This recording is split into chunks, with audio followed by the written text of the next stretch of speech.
In the last part, I already mentioned that sailors on large ships could buy tobacco from the ship's clerk.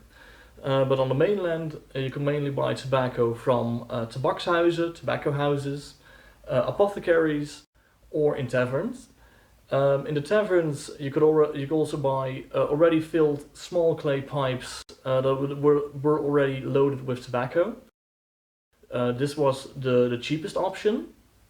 In general, tobacco came in long twisted ropes that were twisted into coils.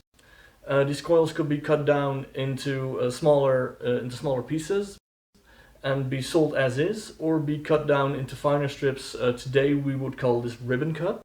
In the period, this would be then put into smaller tobacco papers.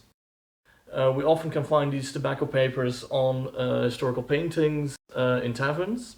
The benefits of buying it as is in the rope form today, we would call that twist tobacco, is that it doesn't dry out as quickly as pre-cut tobacco. So this was more interesting for either sailors or people who were traveling a lot or live far away from cities. The smaller cut tobacco, which I already said today we will call ribbon cut, were often sold in tobacco paper.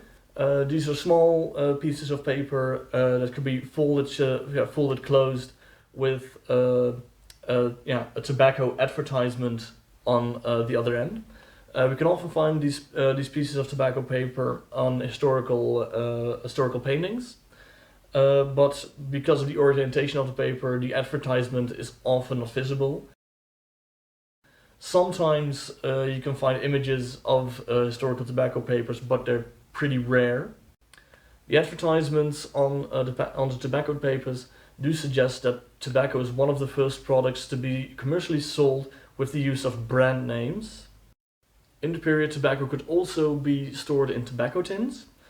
In the period, these tins are mostly made of copper and have a round shape with a hinged lid.